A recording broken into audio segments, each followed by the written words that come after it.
In 1497, the explorer John Cabot sailed back to England from the coast of Newfoundland with a report that stunned his investors. He said that the sea off the coast was so thick with fish that you could lower a basket over the side of the ship and pull it back up full. No net required, just a basket. 500 years later, that fishery no longer exists. The Grand Banks of Newfoundland, once the most productive fishing grounds on Earth, were declared commercially dead in 1992. 40,000 people lost their jobs overnight. The fish have not fully returned, 30 years on. This is not a story about one bad fishery. It's a story about how humanity found the greatest food source in the history of the world and destroyed it so efficiently, so systematically, that we actually had to pass international laws just to slow down the destruction, and then ignored those laws. Fish built empires. Fish started wars. Fish funded the slave trade, the space race, and the rise of fast food. Fish is the most traded food commodity on Earth, worth over $150 billion a year, and we are eating it into extinction in real time. This is the story of fish. Let's get into it. Long before farming, long before cattle, long before any of the commodities we've covered in this series, there was fish. The oldest evidence of organised fishing goes back at least 40,000 years, found in caves in East Timor. Bones of deep-sea fish that could only have been caught from boats by people who understood currents, tides, and migration patterns. These weren't random scavenging humans. These were skilled maritime hunters operating in open ocean tens of thousands of years before the first city was built. Fish shaped the human brain itself. The long-chain omega-3 fatty acids found in seafood, DHA and EPA, are critical for neurological development. Anthropologists now believe that consistent access to coastal and riverine fish was one of the key nutritional triggers that enabled the rapid expansion of the human brain in our evolutionary history. We didn't just eat fish to survive, we may have eaten fish to become intelligent. Across every ancient civilization, Egypt, Mesopotamia, China, Greece, Rome, fish was central. The ancient Egyptians depicted fishing in tomb paintings dating to 3500 BCE. The fish goddess, Hatmahit, predates most of the Egyptian pantheon. The Nile wasn't just the source of their water, it was the source of their protein, their trade, and their theology. The word companion, from the Latin companus, meaning one who shares bread, has a fishing equivalent that predates it. In ancient Greek, opson originally meant fish specifically, before it broadened to mean any food eaten alongside bread. Fish was so fundamental to the Mediterranean diet that the word for relish or side dish in Greek literally meant fish. For the ancient world, bread and fish were not two foods, they were the definition of a meal. Fish fed the ancient world. But it was one specific, unglamorous fish that built the modern one. If you want to understand how Europe colonized the Americas, you need to understand a single fish, the Atlantic cod. Gadus morhua, up to 6 feet long, slow-moving, endlessly abundant, or so they thought. Cod could be salted and dried into hard boards that lasted for months without refrigeration. This made it the perfect long voyage food, and from the 15th century onward, European fishing fleets were crossing the Atlantic specifically to harvest cod from the Grand Banks before Columbus ever made his famous voyage. The historian Mark Kalansky wrote an entire book called Cod, arguing, convincingly, that the fish preceded European settlement of North America by decades. Basque fishermen, Portuguese sailors, and English trawlers were working the Grand Banks as early as the 1480s, salting their catch and trading it across Europe and West Africa. And here is the part that rewrites the history you were taught. Dried cod, bacalhau in Portuguese, was the protein that fueled the transatlantic slave trade. It was cheap, preserved, and could be shipped to sugar plantations in Brazil and the Caribbean to feed enslaved workers. The triangular trade that built the modern global economy ran on cod, rum, and human beings. 2 of those 3 are considered fine historical commodities. One is considered a crime against humanity. Cod enabled all 3.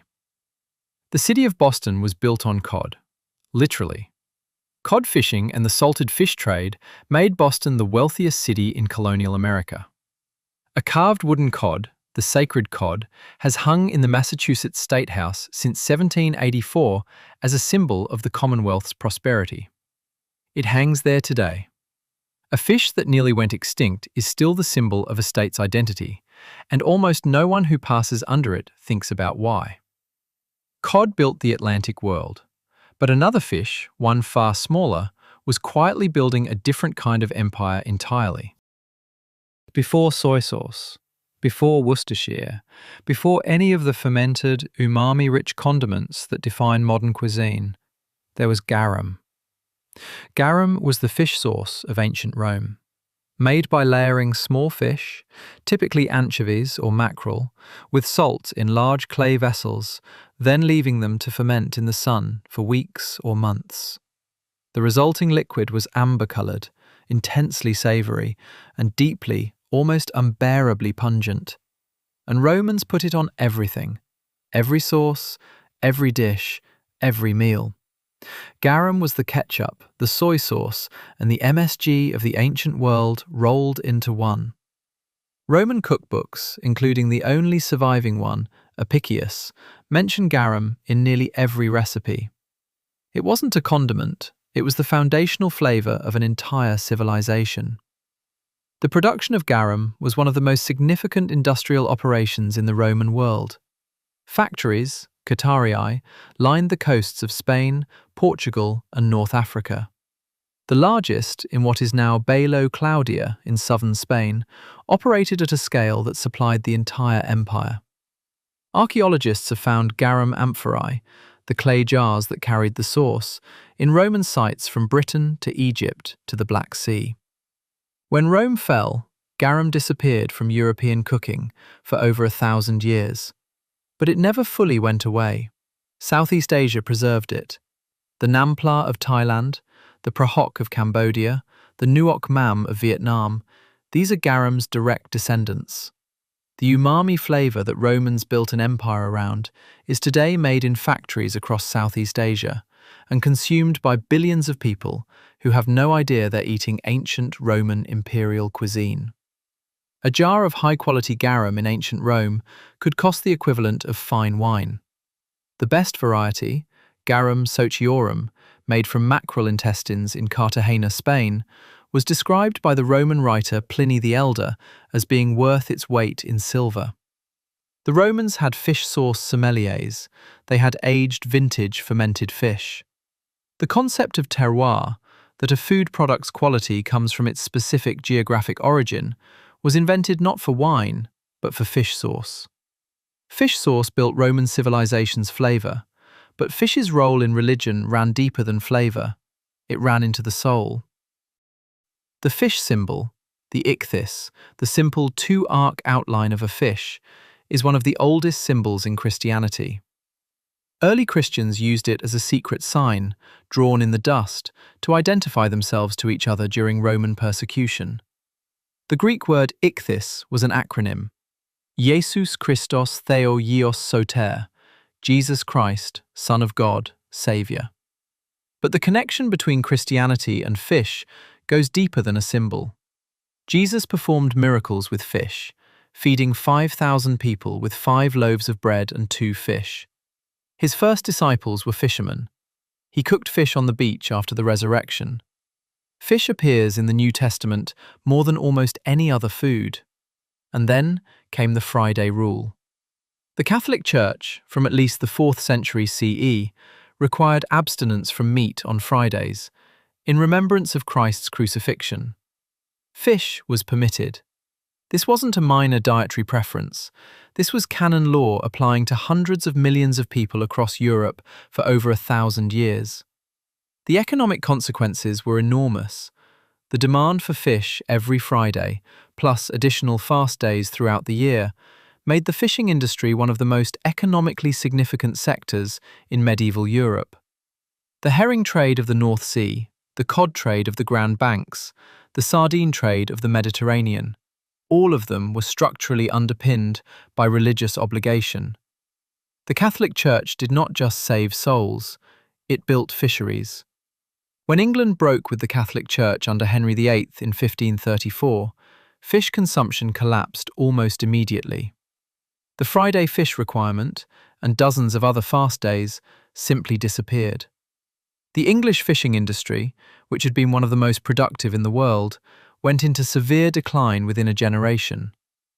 Elizabeth I's government was so alarmed that in 1563 she passed a law reinstating political Lent, compulsory fish eating on certain days, not for religious reasons, but to save the fishing industry and maintain the supply of sailors.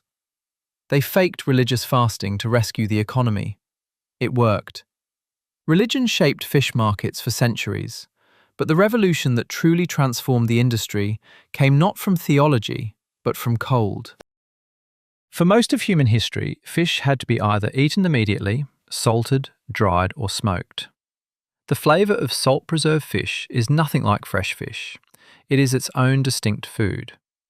And it meant that the geography of fish consumption was essentially determined by the geography of coastlines.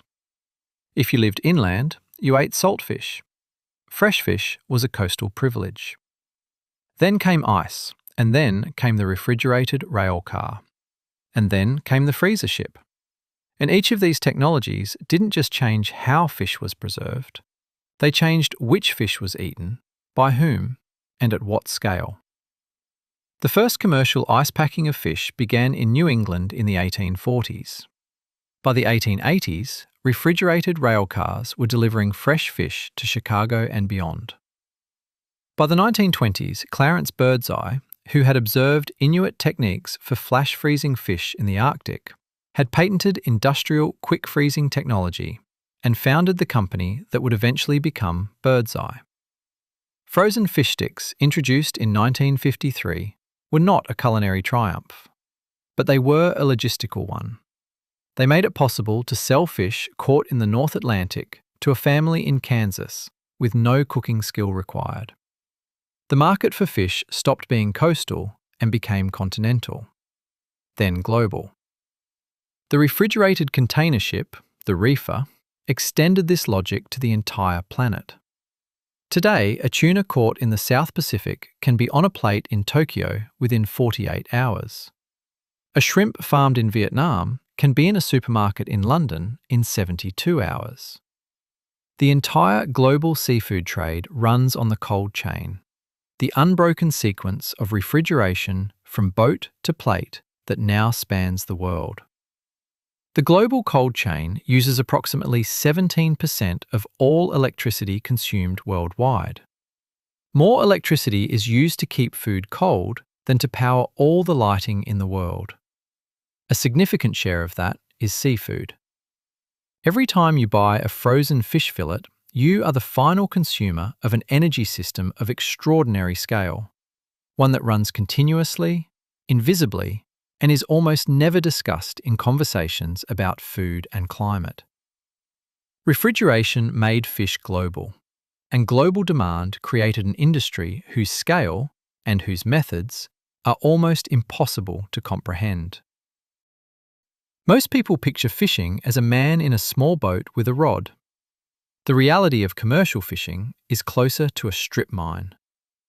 A modern supertrawler, the largest class of commercial fishing vessel, can be over 140 metres long. It drags a net with a mouth wide enough to swallow a Boeing 747 whole. It processes fish on board in real time, freezing product at sea. A single vessel can catch and process hundreds of tons of fish per day, operating continuously for months without returning to port. The technique most supertrawlers use is called bottom trawling, dragging weighted nets along the ocean floor to scoop up everything in their path. Everything. The target species, haddock, cod, shrimp, but also everything else. Corals that took hundreds of years to grow. Juvenile fish of dozens of species. Sea turtles, seabirds. The material caught but not wanted is called bycatch. Estimates suggest that globally, between 38 and 40 million tonnes of bycatch are discarded dead every year. That is roughly 40% of all fish caught. Bottom trawling is one of the most destructive human activities on the planet. Scientists describe trawled sections of ocean floor as looking like a ploughed field, featureless, lifeless, stripped. Coral ecosystems that provided habitat for thousands of species, gone. Ancient seabed structures that took millennia to form, flattened in minutes. And it is entirely legal. In international waters, which cover about 64% of the ocean's surface, almost no restrictions apply. What happens in the high seas stays in the high seas. Researchers using satellite data in 2022 discovered that industrial fishing vessels collectively travel more miles per year than the distance from Earth to Pluto and back. The global fishing fleet covers an area roughly 4 times the combined landmass of all the world's farms. We call agriculture the land that feeds us. But nobody talks about the sea that is being emptied to feed us. Because the sea is invisible, and what you can't see, you don't protect. The scale of industrial fishing is staggering. The corporations behind it are staggeringly powerful. And the governments that were supposed to stop them mostly didn't. The collapse of the Grand Banks cod fishery is the clearest case study in what happens when an industry is allowed to regulate itself. By the 1950s and 60s, the development of factory trawlers had made it possible to catch cod at a rate that was fundamentally unsustainable. Scientists within Canada's Department of Fisheries and Oceans began warning in the 1970s that cod stocks were declining dangerously. Their models predicted collapse if catch levels weren't reduced sharply. The fishing industry and the politicians who represented fishing communities rejected the findings. The catch quotas recommended by scientists were routinely overridden. Actual catch levels were sometimes double what scientists said was sustainable. The government that owned the resource chose industry profit over scientific advice year after year for 2 decades.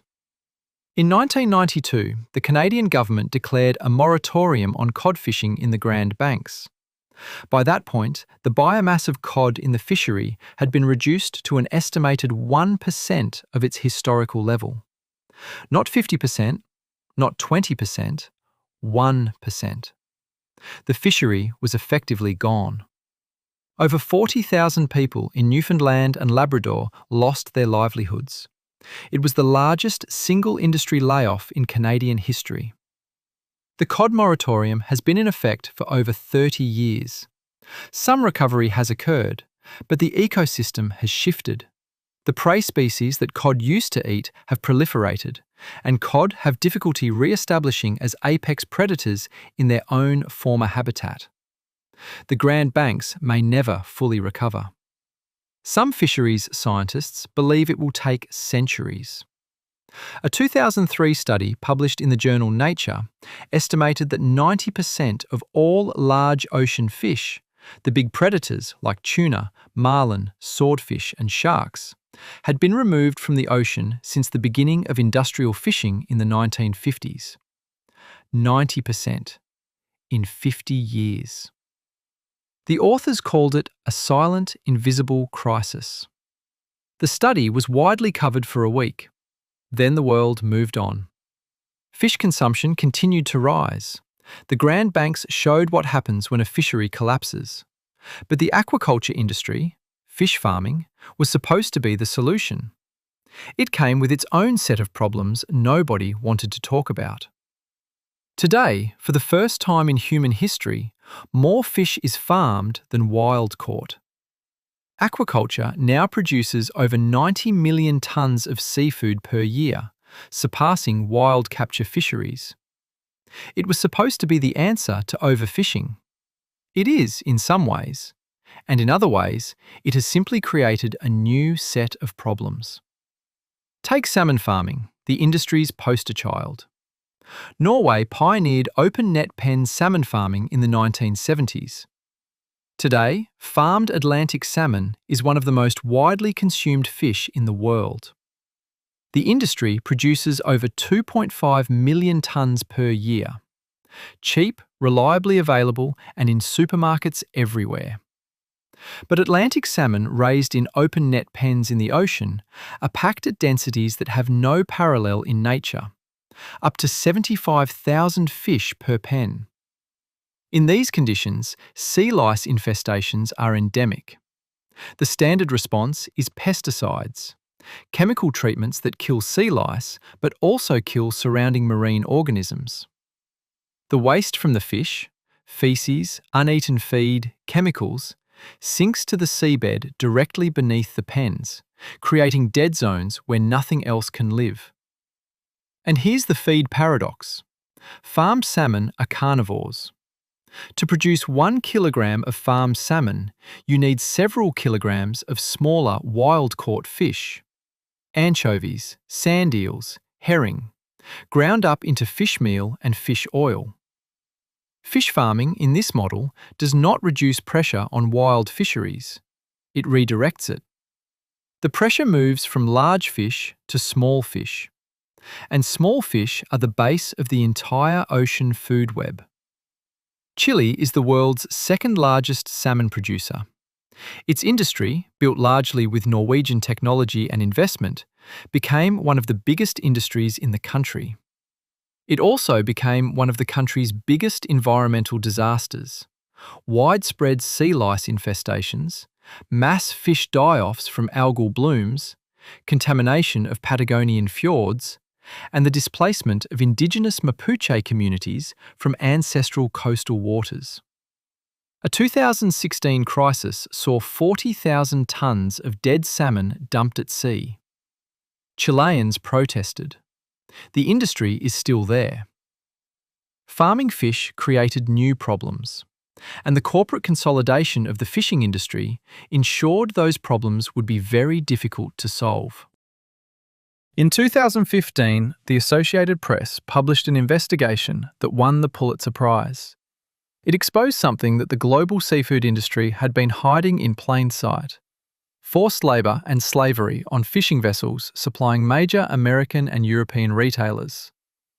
The investigation focused primarily on vessels operating in Southeast Asian waters, particularly those supplying the Thai fishmeal industry, which in turn supplied global shrimp and fish farms.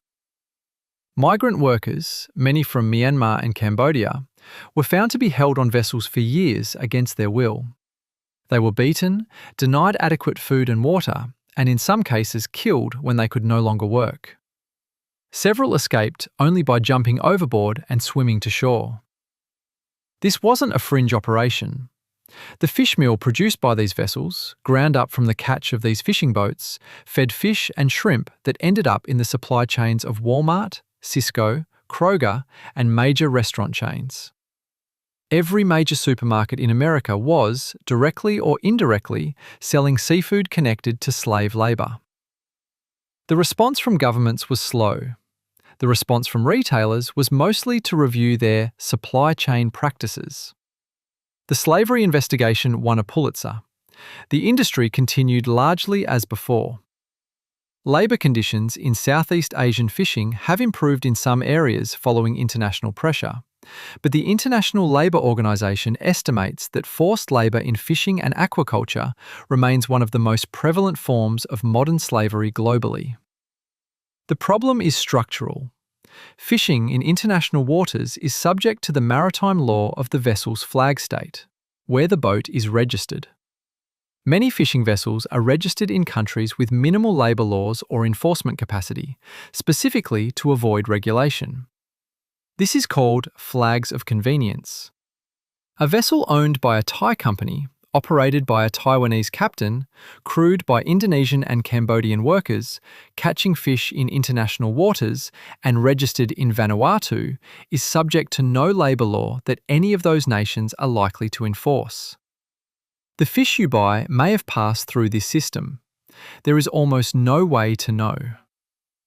Slavery built the fish trade, and the fish trade is also connected to one of the most pervasive environmental frauds in the food industry: fish that isn't what the label says it is. In 2013, a non-profit called Oceana conducted the largest seafood fraud investigation ever done in the United States. They bought fish samples from restaurants, grocery stores and sushi venues in 21 states and sent them for DNA testing. Their finding? 1 in 3 fish was mislabeled. The fish on the package, or the menu, was not the fish in the product. Red snapper was almost always something else, mislabeled 87% of the time in the samples. Snapper on a menu in the United States is statistically more likely to be a different species than actual snapper. Tuna in sushi was frequently escala, a fish so high in indigestible waxy esters that eating large amounts causes severe gastrointestinal distress. The FDA has informally discouraged its sale. It is legal. It is often sold as tuna. The mislabeling is not accidental. It is systematic. It happens at every point in the supply chain. On the boat, at the processor, at the importer, at the retailer. And it matters beyond consumer fraud. Mislabeling makes it impossible to track whether species are being overfished because the catch data is wrong from the start. And yet there are reasons for cautious hope. The Marine Stewardship Council certification, imperfect, contested, but real, has pushed some fisheries toward measurable sustainability standards. Iceland, Norway and Alaska have built genuinely well-managed fisheries through strict quotas and enforcement. DNA traceability technology is improving rapidly. Some countries are mandating full supply chain transparency for imported seafood. And public pressure works. When Greenpeace put bluefin tuna on its avoid list in the early 2000s, many high-end chefs voluntarily removed it from their menus. Bluefin populations, while still threatened, have shown some recovery in the Atlantic. Consumer choices, aggregated at scale, move markets. The most sustainable seafood decision most people could make, according to multiple environmental assessments, isn't to eat farmed fish or certified wild fish. It's to eat lower on the food chain: sardines, anchovies, mackerel, herring, mussels, oysters. These species are abundant, reproduce quickly, require little or no feed input, and in the case of bivalves like mussels and oysters, actually improve water quality by filtering it. They are also among the most nutritionally dense foods in the ocean. And they are, in most Western countries, among the cheapest and least eaten seafood. We have abundant, sustainable, healthy fish. We just decided they weren't glamorous enough. The ocean isn't gone yet, but the window is narrowing. Which brings us back to the question this series always asks. John Cabot sailed back from Newfoundland in 1497 and said the fish were so thick you could scoop them with a basket. 500 years later, we had emptied that ocean. 40,000 people lost their livelihoods in a single announcement. Scientists say the recovery, if it comes at all, will take centuries. And then we moved on to the next fishery, and the next, and the next. Fish has been with us for 40,000 years. It fed our brains into complexity. It carried the flavour of empire. It funded the slave trade, built coastal cities, and became the most traded food commodity on Earth. It is central to 3 of the world's major religions, to the diets of 3 billion people, and to the ecological health of a planet that is 71% water. And we treated it like it was infinite, because we couldn't see it. The question isn't whether we can fix it. The question is whether we care enough to start. And that, as always, depends on whether enough people know the story. Now you do. Subscribe for the next one. I'll see you there.